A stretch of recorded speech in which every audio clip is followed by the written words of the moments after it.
Welcome to the WTIM Morning Show. I'm your host, Avery Cooper. Your stream co-sponsored by People's Bank and Trust, where they put people first. And Landmark of Taylorville, where you always do better with Landmark. Joining me in studio, University of Illinois Extension Nutrition and Wellness Educator Lisa Peterson. Welcome back to the program, Lisa. Thank you for having me. Happy St. Patrick's Day. Happy St. Patrick's Day to you as well. Yeah. It's also National Nutrition Month, which... Yes. Goodness, you must be celebrating as a nutrition and wellness educator. Yes. Yep. This actually started, I think in the 70s, they started doing National Nutrition Month. And it started as a week-long program, and then it's expanded now in 1980 to a month-long. So it's a great way really to bring awareness to what we're eating and to be a little bit more mindful maybe this month than the other months. But Right. yeah. So we're always excited to talk about nutrition. Right. So, I mean, what's the number one focus for nutrition right now? Yes. Yep. So actually their theme this year for National Nutrition Month, they do one every year, is focused on celebrating a world of flavors. So they're really thinking about how can we incorporate different flavors into our diet. So, and again, that's a good way. I've talked previously about adding more herbs into foods. So things that we might see in Asian cuisine, in Vietnamese cooking, things like that, adding curry, adding some of these spices you wouldn't normally be using and trying to add them just to switch up your palate. And as well as getting more nutrients. And I always think if you're adding more herbs to something, you can lower the salt, which is always great for your blood pressure. The sodium. Yep. Yep. So that's one of the big cholesterol benefits. too, I would think, right? Yep. So we're lowering the fat too. So we're looking at how can we lower saturated fat in our diet. So that's one of the big themes they have this year, is talking about the different cooking. But of course, we always go back to that My Plate, which is that new food guide pyramid that came out a couple of years ago. But making half your plate those fruits and vegetables, we cannot emphasize it enough. That's an easy way to kind of look at your plate saying, well, what am I missing? And seeing how can I make half that plate just fruits and vegetables? Right. Yeah. And so basically you are, for the National Nutrition Month, the theme is trying to maybe have foods that you haven't tried before, incorporating those meals and of different cultures. And see if you like it. You never know. Yep. And really embracing those global cultures. So if you never had something like kimchi, which is fermented cabbage, that might be something to try in the grocery store and saying, well, this is something new, something, again, I always ask somebody, have you actually tasted it before you can say you don't like it? So this is a great time to really hit those grocery aisles where there is a lot of different cultures and a lot of different foods to try different spices, herbs, and different foods you find there. Yeah. And some stores are limited, right? I mean, there is kind of an ethnic food section or a Mexican food section, but it's not very expansive. So I guess what kind of advice would you give to somebody who their store just doesn't have as many options as they're looking for? So if you can't find a lot of different options when it comes to maybe ethnic foods or different culturally, maybe talk to another family member or try another family member who doesn't live in your household and maybe a food they love that you've never tried. So it doesn't necessarily always have to be focused on global, but more your local culture. So talking to, like I said, somebody out of state, a family member, what is their favorite food? What is something they eat that you normally wouldn't? So really giving you a chance to try something you normally wouldn't be eating. And maybe you'll find something you really love that you've never had. For me, that is artichokes. My aunt always tries to get me to eat artichokes. And I'm just like, man, no, I don't want to. And I'll admit it. It's a pure stubbornness. And sometimes I think this month I might try some artichokes. Yeah, there you go. That's the time to do it. And I'm even thinking, I'm originally from Minnesota and we're big fans of lefse. What is lefse? Lefse is basically a potato that has been flattened. It's almost like a crepe. Okay. But we joke it's our cuisine, but it's something where you often put cinnamon sugar on it and eat it. But it's more of a dessert than anything else, but it's a Norwegian tradition. And could it be called like a potato pancake in a way? Yeah, very, very similar, very thin. Yep. So something along those lines. Lutefisk is another one that's very traditional from where I'm originally from. So it's finding foods that maybe there's Missouri tradition. I never heard of a horseshoe till I came here. I didn't either. I need to try. Confession, not because I haven't wanted to, but just because I haven't had the chance. I haven't had a horseshoe yet. The opportunity, right? So there's cultures all around us. It's not necessarily just looking at the global side of it, but local culture. And so there's always new foods out there to try, which is fantastic. Try something on whatever restaurant menu that you go to that you wouldn't normally try too. Yeah, absolutely. And well, I suppose too, I don't really know. It's hard to think off the top of your Yeah. head the foods too that you're not really used to, but I guess what are Yep. some foods that you would encourage people to try if you have any? Really switching it up. I mean, honestly, you go through the grocery store, look at going through. I always tell people if you're trying to figure out ways to get more fruits and vegetables, when you're in the grocery store, look on those aisles and say, what haven't I had? Mm, So we talked about kimchi, that's fermented, cabbage, just going for foods. Maybe there's kefir too. I'm always thinking of probiotics, things that are mm. good for your stomach. But yeah, going through those fruits and vegetables. Have you ever had radishes? Have you ever had so, especially when you're working with kids and you're trying to get them to eat more, let them pick out a few things while you're there. Things that you wouldn't normally buy, but they may like. We do purple carrots with the kids who have no idea that tastes just like a normal carrot, just a different color. So, really just embracing different foods. So, things you wouldn't have. Walk around that grocery store, take an extra 20 minutes just exploring. Yeah. Everyone should try something new, and Yeah. with the pandemic, I would say too Mm-hmm. that a lot of people have stuck to, including myself, have Yeah. stuck to just what they're familiar with. Yep. Sometimes that's not super healthy. So, Yeah. are we in America right Yep. now? I know I mean, this is a big question, but like, are we worse off or better off than we were before the pandemic as it stands right now in terms of our nutrition? Do you feel? Ooh, I would have to look on the research I on hear that you. one. We did joke at one point about the COVID-15 that people who were home were eating a few more calories. I know there's some research showing that. So, but we also found people were cooking more at home. Mm. So there was a balance there as well that they were preparing food with less sodium, less added sugar, things that again, because they're forced to be home, they can't be in restaurants, they're cooking more, which is Mm. what we really encourage. Because again, then you know what's going into your food. You know how much sugar you're adding, you know how much salt you're adding, or how much fat you're adding to food. Mm-hmm. So that's definitely a big benefit of it as well. But yeah, Yeah. making sure you're staying active, watching portion sizes. I mean, National Nutrition Month is honestly just embracing the healthier side of you. Mm-hmm. Yeah. And you can, like you said, do that by exercising, and that doesn't Mm-hmm. have to be intense. You don't have to be No. dripping sweat. No. And that's just it. Moderate exercise is different for every person. So it's finding what works for you. With the beautiful weather we're having, this is a great time to go out to Manners Park and walk around. Or honestly, like I said, just go for a walk. Go outside. Enjoy the weather. It doesn't have to be a run or a sprint. Fresh air can also be part Yes. of nutrition. Yep, absolutely. And that's a great way to manage stress as Mm. well. So I know we're still as Americans dealing with a high level of stress. I hate to say post pandemic because we don't know, but really looking at how our weights reduce stress. Exercise is an easy way to reduce stress. Mm. So getting outside, doing something, listening to music. I always push outside just because of nature. It's nice. It helps release some of those endorphins, which make you happy. So Right. yeah. Even if you just sit Yeah. outside, that's fine too. Yep. Mindfulness.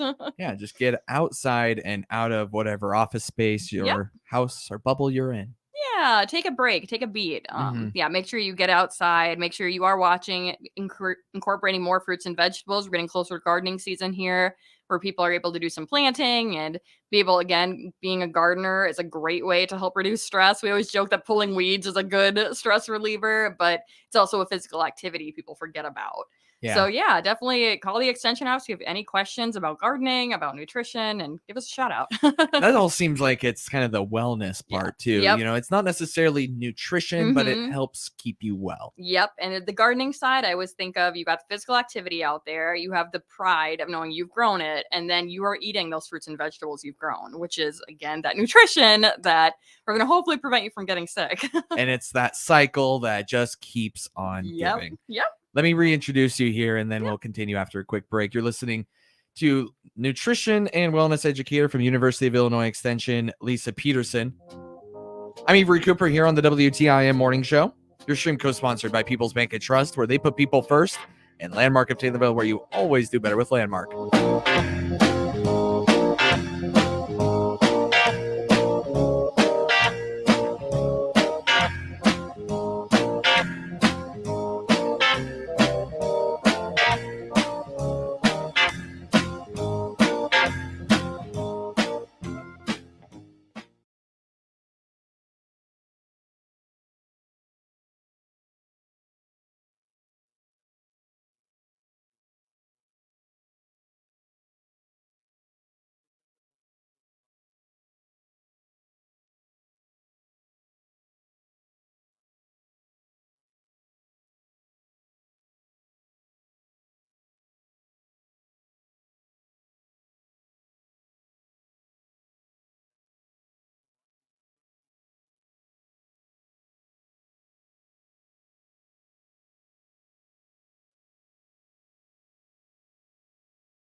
forget I'm here with you.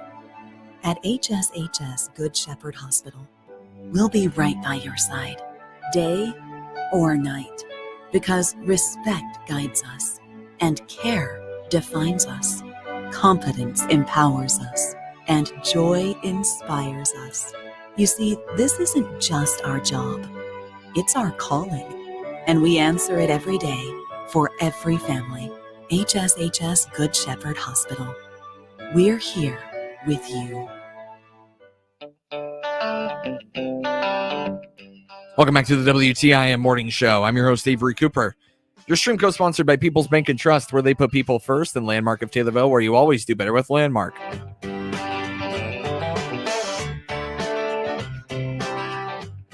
It's St. Patrick's Day, and I'm here with University of Illinois Extension nutrition and wellness educator Lisa Peterson. We're talking about all the things that can keep you well and, well nutritioned. Yes.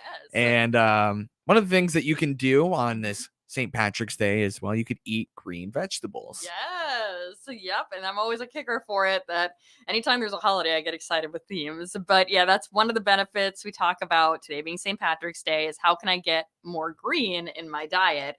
And the beauty of it is adding more green. It means you're adding more phytochemicals, you're adding, which is good, those healthy chemicals in your body that are going to help fight inflammation in there. So we say the brighter or the darker the green, the better. So when you're in the grocery store looking for fruits and vegetables, you want the bright, really vibrant colors or the really deep colors. Because again, they have higher antioxidants. It's going to help you fight infection.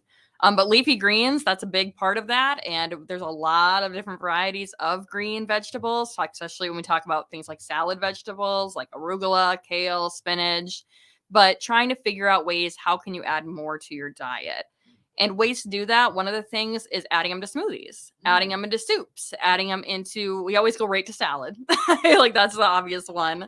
But yeah, that's a smoothie is a good way. If you're not a big leafy green vegetable person, adding spinach to a smoothie and you'll never know what's there. It's good protein, if I understand. Yes. Yep. Protein. It's a good source of iron and folate. Especially when we're talking about things like spinach. So I often say when people are feeling tired, that's one of the reasons is maybe you're not getting enough iron in your diet. So especially when we're talking about kids and we're trying to get them to eat more vegetables, smoothies are an easy way to get them in there because they'll taste the sweetness and not the extra boost of nutrients coming from those green veggies. But that's another way to do it. But yeah, so green leafy vegetables are really nutrient rich because they have, again, those bright colors. There's actually been an analysis that found that consuming green vegetables every day could potentially reduce your risk of cardiovascular disease, so heart disease, by about 15.8%. Wow. So it is finding ways, how can we add more green to our diet, which is perfect today. Right. Yeah. Vegetables in general, too. So, I mean, there's a lot of different options for leafy greens, too. I mean, you mentioned spinach. What else? What else could you find or look for? So one of them that came up not too long ago, we talked about iceberg lettuce. And iceberg lettuce is one of our least nutrition. And a lot of times that's what people put directly in their salads. It's a really water. That's one thing with all of our green leafy vegetables is they have a high water content, which is great because, again, we're often dehydrated. So it's an easy way to get a little bit more water in your diet. But I would say of that one, our iceberg, again, is the most common, but it has the least flavor to it. So things like I said, arugula, that's a very spicy green. So if you're trying to kind of mix up your salads, adding more arugula in there, some spinach. Another one is red leaf. That's another different type of lettuce people like to add. Again, these are different nutrients in there. They're going to give you more flavor to your salad. So there's, like I said, there's all different kinds. You can do baby bok choy. That's one I've really been a fan of lately. We use it a lot in Asian cuisine, but it's kind of tastes like celery. It's got that kind of the crunch to it, but it's still a great source of nutrition. Yeah. Something I think a lot of salad eaters do is they kind of cake on the ranch or the dressings and stuff. I mean, is that a bad thing to do? You do want to watch how much salad dressing you're putting on. When you talk about things like ranch or those cream-based ones, they are a little bit higher in calories. So one thing I've recommended to people is instead of drizzling it all over your salad is even when you go out to eat, ask for the salad on the side and dip it, and you'll notice you're using a lot less of it. But making your own, that's another way to really switch up your salad. Make your own. All you need is some vinegar and some oil, basically, and add some herbs in there. Make your own vinaigrettes. But I really love that they sell those small bottles. So you can taste all different types of it. And again, salads don't have to be boring. You can easily add grains in there. So adding quinoa in there, adding beans in there, different types of fruit. You can add, I love adding strawberries to salads. That's an easy one. Even buying the frozen stuff and adding it, making it colder. And vegetables, add tons of different vegetables, different colors. See how many colors you can get into your salad. So in other words, it's better to have the salad other than not, but definitely watch how much you're using of the dressing. for the dressing. Yep, you do want to, especially if you're doing a cream-based one, if you're a big fan of that ranch, either going for the low fat or do it on the side. And like I said, dip it. And that's something easy to kind of help cut down a little bit on the calories. Got about a minute left here, Lisa. Anything else that you want to share? Just make sure that we're doing National Nutrition Month all month long. So pay attention to different types of foods you might be trying maybe this month. Make sure you're getting enough water, especially as it gets warmer out, to keep yourself hydrated. And try to make half your plate those fruits and vegetables. Who do you have winning it all for the NCAA tournament? Oh man, I have Arizona. I've said I'm a Jackrabbit fan, SDSU, and I wish I would say that they could win the entire tournament, but or the Illini. I should say that I cannot discount the Illini. You never know. And I've said this on the show a couple of times. I have Gonzaga going the whole way. You know, they're from Washington State, the eastern side. So I'm looking forward to seeing what happens as the tournament goes on. And again, thank you so much for coming on the program, Lisa. Yeah, thank you. That is University of Illinois Extension nutrition and wellness educator Lisa Peterson here on the WTIM Morning Show.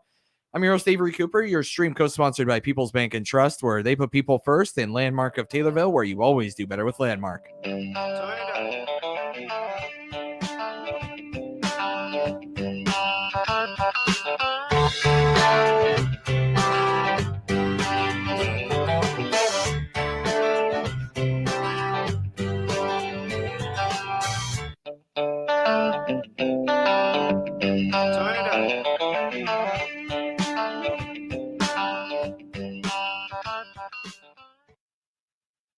The Big 870 WTIM